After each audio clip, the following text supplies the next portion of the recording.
വീണ്ടും Hezbollah game play ചെയ്യാൻ തുടങ്ങി. ഏത് ഗെയിമാണ്? Psychological warfare. വളരെ വ്യക്തമായ സൈക്കോളജിക്കൽ വാർഫെയർ ഹിസ്ബുള്ള കയ്യിലെടുത്തു. ഇത്രയും സമയം വളരെ സംഘർഷാവസ്ഥയിൽ അവിടെ ആക്രമിച്ചു, ഇവിടെ ആക്രമിച്ചു, 320 ഡ്രോൺസ് ആൻഡ് റോക്കറ്റ്സ് അയച്ചു. ഇതെല്ലാം ശരി തന്നെയാണ്. പക്ഷെ പെട്ടെന്ന് ഹിസ്ബുള്ളയുടെ നേതാവ് നസ്രുള്ള ഒരു സ്പീച്ച് കൊടുത്തു. ആ സ്പീച്ചിൽ അദ്ദേഹം പറഞ്ഞത്, ഞങ്ങൾ മന്ദഗതിയിലാണെന്ന് നിങ്ങളൊരു പക്ഷെ ചിന്തിക്കാം. ഇതെല്ലാം ഞങ്ങളുടെ സ്ട്രാറ്റജിയാണ്. ഞങ്ങൾ എപ്പോൾ ആക്രമിക്കണം എന്ന് ചിന്തിച്ചിട്ടുണ്ടോ അപ്പോഴെല്ലാം ആക്രമിച്ചിട്ടുണ്ട്. ഇപ്പോൾ ഇവിടെ സംഭവിച്ചതെല്ലാം ഒരു റിഹേഴ്സൽ മാത്രമാണെന്ന് പറഞ്ഞു. ഞങ്ങൾ എന്തോ 6000 റോക്കറ്റുകൾ അയക്കാൻ തയ്യാറായി നിൽക്കുന്നു എന്നൊക്കെയല്ലേ നിങ്ങൾ പറഞ്ഞത്? അത് തെറ്റായ ഒരു വാർത്തയാണെന്ന് ഞെട്ടിപ്പിക്കുന്ന വിവരവും അദ്ദേഹം നൽകി. 6000 റോക്കറ്റ് അപ്പോൾ തയ്യാറല്ലേ? അങ്ങനെയാണെങ്കിൽ എന്താണ് സംഭവിക്കുന്നത്? ഇസ്രായേൽ ഒരു 48 മണിക്കൂർ എമർജൻസി അലേർട്ട് നൽകിയിട്ടുണ്ട്. ഇവയെല്ലാം ഈ വീഡിയോയിലൂടെ വ്യക്തമായി കാണാം.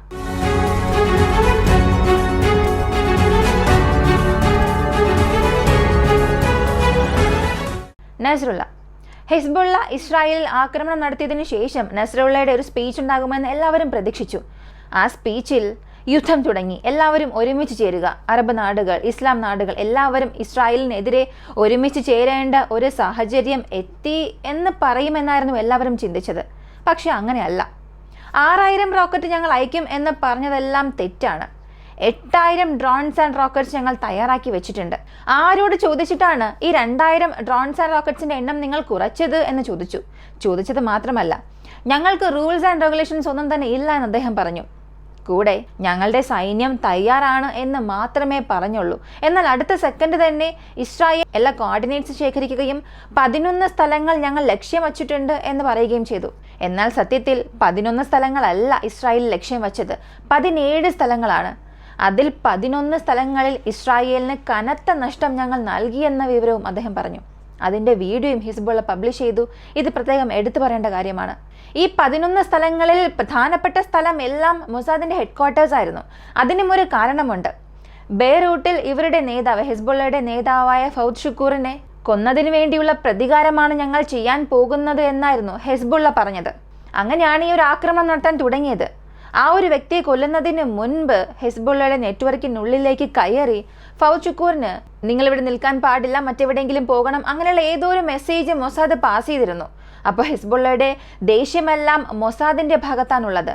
ഇസ്രായേലിൻ്റെ IDF-ൽ ഉള്ളത്, മൊസാദിലാണ്. അപ്പോൾ മൊസാദിൻ്റെ ഹെഡ്ക്വാർട്ടേഴ്സാണ് ഞങ്ങളുടെ ടാർഗറ്റ്. ഇവിടെയെല്ലാം അവരുടെ എയർബേസ് ഉണ്ടായിരുന്നു, ഇവിടെയെല്ലാം അവരുടെ ഹെഡ്ക്വാർട്ടേഴ്സ് ഉണ്ടായിരുന്നു. അതിനെ നശിപ്പിക്കാനാണ് ഞങ്ങളുടെ സൈന്യം ഡ്രോൺസ് ആൻഡ് റോക്കറ്റ്സ് അയച്ചത്. അപ്പോൾ ഇവർ അയക്കുന്ന ഈ വില കുറഞ്ഞ റോക്കറ്റ്സ്, കൂടാതെ 122mm great type rocket launches, ഇവയ്ക്കെല്ലാം വില വളരെ കുറവാണ്.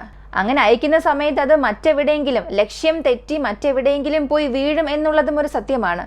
അതിനാൽ അതിൻ്റെ അവശിഷ്ടങ്ങൾ ഇസ്രായേലിൻ്റെ നോർത്തേൺ ഭാഗത്ത് പതിക്കുമെന്നുള്ളൊരു ഭയവും ഉണ്ടായിരുന്നു. ആ ഒരു ഭയം കാരണം കൊണ്ട് ഒരുപാട് പേർ വീട് വിട്ട് പുറത്തേക്ക് വരരുത്, 24 മണിക്കൂർ എന്നത് 48 മണിക്കൂറാക്കി ഒരു എമർജൻസി അലർട്ട് അറിയിച്ചിട്ടുണ്ട്. ഈ 48 മണിക്കൂർ എമർജൻസിയിൽ അവിടെയുള്ള ഫ്ലൈറ്റ്സ് ക്യാൻസൽ ചെയ്തു. സ്കൂൾ, കോളേജസിനെല്ലാം ലീവ് കൊടുത്തിട്ടുണ്ട്.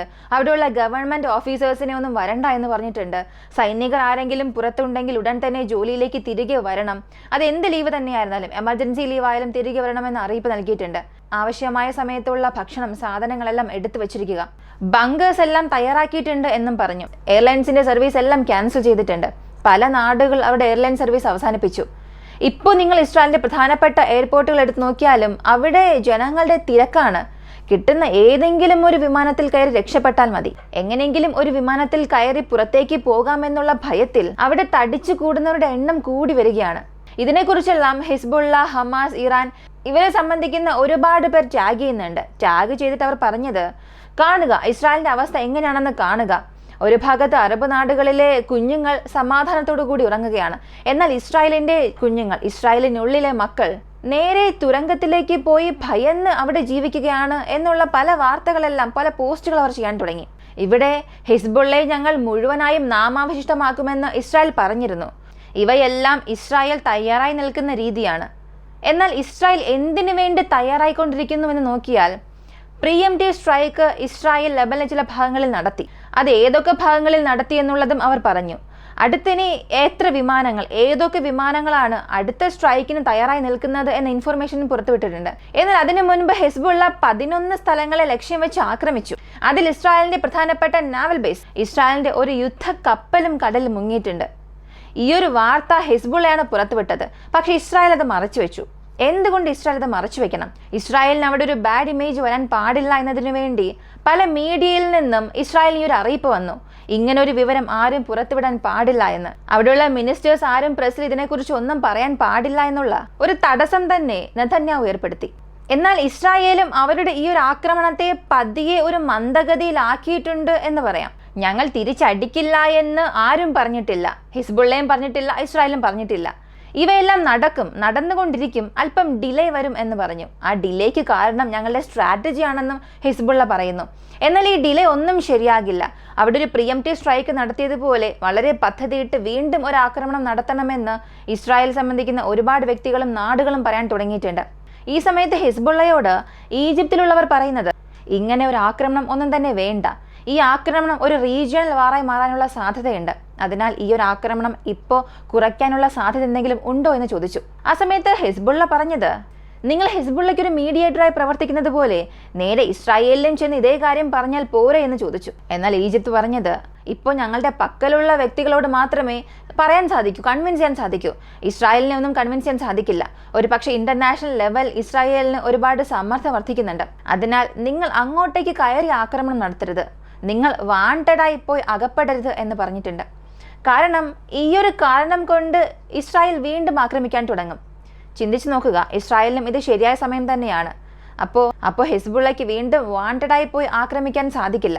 ഹിസ്ബുള്ള ഞങ്ങളിൽ ഒരു ആക്രമണം നടത്തി, ഞങ്ങളുടെ സംരക്ഷണത്തിന് വേണ്ടി ഞങ്ങളൊരു പ്രിയംറ്റീവ് സ്ട്രൈക്ക് നടത്തി, ഞങ്ങളിൽ യാതൊരു തെറ്റുമില്ല, അവരാണ് ആദ്യം ആക്രമിച്ചത് എന്ന് എല്ലാ തെറ്റും വീണ്ടും ഹിസ്ബുള്ളയിലേക്ക് എടുത്തിടും. അതേസമയം ഹിസ്ബുള്ള ഞങ്ങളൊരു പൂർണ്ണ യുദ്ധത്തിന് തയ്യാറായി, ഞങ്ങളുടെ സൈന്യം തയ്യാറാണ് എന്ന് പറയുകയാണെങ്കിൽ മൊത്തത്തിൽ അവിടെ പ്രശ്നം ഹിസ്ബുള്ളയുടെ ഭാഗത്തേക്ക് തന്നെ തിരിയും. എന്നാൽ ഹിസ്ബുള്ള ഈജിപ്തിന്റെ ഈ ഒരു ആവശ്യത്തെ എതിർത്തുവെന്നും പറയുന്നു. ഞങ്ങളുടെ നേതാവിനെ കൊന്നു, അതിനായിട്ടുള്ള പ്രതികാരം ഇവിടെ ആരംഭിച്ചു കഴിഞ്ഞു, ഇനി അത് അവസാനിപ്പിക്കേണ്ടതും ഞങ്ങളുടെ കടമയാണ്. പക്ഷെ അവർ വിചാരിക്കുമ്പോൾ ആക്രമിക്കുന്നതും അവർ വിചാരിക്കുമ്പോൾ അവസാനിപ്പിക്കുന്നതും ഞങ്ങളുടെ പോളിസി അല്ല. ഞങ്ങളുടെ ആക്രമണം വളരെ സ്ട്രോങ് ആയിരിക്കും എന്ന് എങ്ങനെയാണോ ഇറാൻ പറഞ്ഞത്, അതുപോലെ സമാനമായ രീതിയിൽ ഹിസ്ബുള്ളയും പറയാൻ തുടങ്ങിയിട്ടുണ്ട്. ഏകദേശം 300-ൽ കൂടുതൽ റോക്കറ്റ്സ് ഞങ്ങൾ നശിപ്പിച്ചു, ഇത് നെതന്യാഹു പറഞ്ഞതാണ്. അതിനാൽ is not the end of the story, ഇതൊരിക്കലും ഒരു അവസാനമല്ല. 300 റോക്കറ്റ്സിനെ നശിപ്പിച്ചു, ഹിസ്ബുള്ളയുടെ നെറ്റ്വർക്കിൽ പ്രിയംറ്റീവ് സ്ട്രൈക്ക് നടത്തിയെന്ന് പറയുന്നത് എൻഡ് ഓഫ് ദ സ്റ്റോറി അല്ല, ഇറ്റ്സ് ജസ്റ്റ് എ ബിഗിനിങ് എന്ന് പറഞ്ഞു. ഇതാണ് തുടക്കം. ഈ ഹമാസിനെ എങ്ങനെയാണോ നശിപ്പിച്ചത്, ഹമാസിന്റെ നെറ്റ്വർക്കിനെ, ടണൽസിനെ എല്ലാം നശിപ്പിച്ചതുപോലെ ഹിസ്ബുള്ളയെയും നശിപ്പിച്ചാൽ മാത്രമേ ഇസ്രായേലിന് സമാധാനം ഉണ്ടാവുകയുള്ളൂ എന്നുണ്ടെങ്കിൽ അതിനും ഞങ്ങൾ തയ്യാറാണ്, ഞങ്ങളുടെ സൈന്യം തയ്യാറാണ്. ഇത് ഒരു തുടക്കം മാത്രമാണ്, അവസാനിച്ചിട്ടില്ല എന്ന നെതന്യാഹുവിന്റെ ഈ ഒരു അറിയിപ്പിലൂടെ ഇസ്രായേൽ തയ്യാറായിരിക്കുന്നു എന്നുള്ളത് നമുക്ക് ഒന്നുകൂടെ കാണിച്ചു വരുന്നുണ്ട്. അപ്പോൾ ഹിസ്ബുള്ളയെ സംബന്ധിച്ച് ഇസ്രായേലിന്റെ എമുനേഷൻ ഡിപ്പോ, അവരുടെ മിസൈൽ, റോക്കറ്റ് ഇവയെ എങ്ങനെയെങ്കിലും വേസ്റ്റ് ആക്കണം.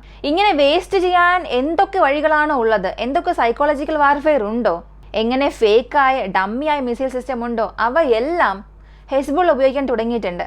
അപ്പോൾ ഒരു ഘട്ടത്തിന് ശേഷം ഈ അമ്യുനേഷൻസ് ഇല്ലാതെ, മിസൈൽസ് ഇല്ലാതെ, ലോഞ്ചേഴ്സിനെ വെച്ചുകൊണ്ട് മാത്രം ഇസ്രായേൽ എന്താണ് ചെയ്യാൻ സാധിക്കുക? അയൺ ഡോം ഉണ്ടാകും. അയൺ ഡോമിൽ ഉപയോഗിക്കുന്ന മിസൈൽ ഇല്ലാതെ അയൺ ഡോമിന് എന്ത് ചെയ്യാൻ കഴിയും എന്നുള്ളൊരു ചോദ്യം വരും. അപ്പോൾ ഇസ്രായേൽ അത്രത്തോളം ഇവയെ വേസ്റ്റ് ചെയ്യുമോ, അല്ലെങ്കിൽ ഇതിനെ ഓവർകം ചെയ്യാൻ ഇസ്രായേലിന്റെ പക്കൽ എന്തെങ്കിലും പദ്ധതി ഉണ്ടോ എന്നുള്ളത് കാലം തന്നെയാണ് തെളിയിക്കേണ്ടത്. ബെൻഗുറിയൻ എയർപോർട്ടിൽ അവരുടെ എയർലൈൻ സർവീസ് എല്ലാം അവസാനിപ്പിച്ചതുകൊണ്ട് അവിടെയുള്ള ആളുകൾ ഇസ്രായേൽ ഗവൺമെന്റിനെതിരെ ചെറിയ ചെറിയ പ്രതിഷേധം നടത്താൻ തുടങ്ങിയിട്ടുണ്ട്. ഒരുപാട് പേർ പറയുന്നത് ഇത് ഞങ്ങളുടെ നാടാണ്, ഇവിടെ വിട്ടു പോകാൻ കഴിയില്ല എന്ന്. മറ്റു പലർ ഇസ്രായേലിനെ വിശ്വസിച്ച് ഞങ്ങൾ വന്നു, പക്ഷെ ഞങ്ങളുടെ നാട്ടിലേക്ക് തിരികെ പോകാൻ കഴിയില്ല എന്ന് മറ്റു പല ആളുകൾ പറയുന്നു. ഇങ്ങനെ ചെറിയ ചെറിയ പ്രതിഷേധങ്ങൾ അവിടെ പൊട്ടിമുളയ്ക്കാൻ തുടങ്ങി. അവർ ഈ കാര്യങ്ങൾ പറയുന്ന വീഡിയോസ് എല്ലാം ഓൺലൈനിൽ പടരാൻ തുടങ്ങിയിട്ടുണ്ട്. എന്നാൽ അവിടെയുള്ള മീഡിയാസ് ഇതൊന്നും കവർ ചെയ്യാൻ പാടില്ല എന്ന ഒരു ഷാഡോ ബാൻ ഇതേ നെതന്യാഹു സർക്കാർ അറിയിച്ചിട്ടുണ്ട്. ഇതിനിടയിൽ അമേരിക്കയുടെ aircraft carrier Abraham Lincoln Gulf of ഒമനിലേക്ക് വന്നിട്ടുണ്ട്, ഇറാന്റെ കോസ്റ്റിനടുത്തേക്ക് വന്നിട്ടുണ്ട് എന്ന് പറയുന്നു. ഇതുവരെയും നടത്താത്ത പല ചിലവുകൾ നടത്തുന്നുണ്ട്, എങ്ങനെയെങ്കിലും ഇസ്രായേലിനെ രക്ഷിക്കണമെന്നതിന് വേണ്ടി. ഇറാൻ അല്ലെങ്കിൽ ഹിസ്ബുള്ള ഇസ്രായേലിനെ ആക്രമിക്കുമ്പോൾ അതിനെ തടയണം എന്നുള്ള ശ്രമത്തിൽ അമേരിക്ക ഇറങ്ങിയിട്ടുണ്ട്. ഇതിനുവേണ്ടി പല മില്യൺ അമേരിക്കൻ ഡോളർ ഈ ഒരു എയർക്രാഫ്റ്റ് കാരിയറിന് വേണ്ടി തന്നെ ചിലവഴിച്ചിട്ടുണ്ട്. അവരുടെ ഫൈറ്റർ ജെറ്റ്സ്, അവരുടെ വിമാനങ്ങൾ, അവയെല്ലാം ഇപ്പോൾ UK കുറച്ച് നിൽക്കുന്നുണ്ട്, കുറെ അറബ് നാടുകൾ നിൽക്കുന്നുണ്ട്. അപ്പോൾ ഇവയെല്ലാം മെയിൻറ്റെയിൻ ചെയ്യണം, അതിനാവശ്യമായ എമുനേഷൻസ് കൊണ്ടുവരണം. ഇവയെല്ലാം അമേരിക്കയുടെ ചിലവ് തന്നെയാണ്. കൂടാതെ ഹിസ്ബുള്ള ഇസ്രായേലിലെ 11 പ്രദേശങ്ങളെ ലക്ഷ്യമിട്ട് ആക്രമിച്ചതിന്റെ കൂടെ അമേരിക്കയുടെ ഒരു യുദ്ധക്കപ്പലും കടലിൽ മുങ്ങിയിരുന്നു. ഇസ്രായേലിന്റെ ഒരു നേവൽ വെസലിനെ കടലിൽ മുക്കിയിട്ടുണ്ട്. ഉടൻ തന്നെ ഹൂതികളുടെ പക്കൽ നിന്നും ഹിസ്ബുള്ളയ്ക്ക് ഒരു കൺഗ്രാറ്റുലേഷൻ മെസ്സേജ് പാസ് ചെയ്യുന്നു. അഭിനന്ദനങ്ങൾ, നിങ്ങൾ ഇപ്പോൾ ആക്രമിച്ചത് തീർച്ചയായും ഇസ്രായേലിനൊരു വലിയ ഇടിയായി തന്നെ വീണിട്ടുണ്ടാകും. ഇതുപോലെ നിങ്ങൾ അവരുടെ കപ്പൽ പടയെയും ആക്രമിക്കണം. ഇങ്ങനൊരു മെസ്സേജായിരുന്നു ഹൂതികളുടെ പക്കൽ നിന്ന് വന്നത്. ഹിസ്ബുള്ളയുടെ ഒഫീഷ്യൽ എക്സ് പേജിൽ ഒരു വാർത്ത പുറത്തുവിട്ടു. ഞങ്ങൾ എങ്ങനെ വരും എന്ന് ചോദിച്ചാൽ ഒരുപക്ഷെ ഞങ്ങൾ ലാൻഡ് വഴി വരാം, അല്ലെങ്കിൽ ഞങ്ങൾ എയർ വഴി വരാം, അല്ലെങ്കിൽ ഞങ്ങൾ കടൽ വഴി വേണമെങ്കിലും വരാം. എന്നാൽ ഈ 3 വഴിയിലൂടെയും വരേണ്ട സാഹചര്യം വന്നുകൊണ്ടിരിക്കുകയാണ്. ഏത് ഭാഗത്ത് നിന്ന് വേണമെങ്കിലും ഞങ്ങളെ പ്രതീക്ഷിക്കാം. നിങ്ങളെ നശിപ്പിക്കാതെ ഞങ്ങൾ അവസാനിപ്പിക്കില്ല എന്നും അപ്രതീക്ഷിതമായ കാര്യങ്ങൾ പ്രതീക്ഷിക്കാമെന്നും ഹിസ്ബുള്ള ഒരു വലിയ കാര്യം പറഞ്ഞു. അപ്പോൾ ഇപ്പോഴത്തേക്ക് വീണ്ടും ഈ ഒരു പ്രശ്നം എന്നത് പോസ്റ്റ് മോഡിലേക്ക് ഹിസ്ബുള്ള മാറ്റിയിട്ടുണ്ട്. പക്ഷെ ഞങ്ങൾ തുടരുമെന്ന് ഇസ്രായേൽ പറഞ്ഞിട്ടുണ്ട്. എന്ത് സംഭവിക്കുമെന്നുള്ളത് കാത്തിരുന്ന് തന്നെ കാണാം. ഈ ഒരു വീഡിയോയെക്കുറിച്ചുള്ള നിങ്ങളുടെ അഭിപ്രായം കമന്റിൽ പറയുക. വീഡിയോ ഇഷ്ടമായ ലൈക്ക് ചെയ്യുക, ഷെയർ ചെയ്യുക. നമ്മുടെ ചാനൽ ആദ്യമായി കാണുന്നവരാണെങ്കിൽ മറക്കാതെ സബ്സ്ക്രൈബ് ചെയ്ത് സപ്പോർട്ട് ചെയ്യുക. മറ്റൊരു വീഡിയോയുമായി വീണ്ടും കാണാം.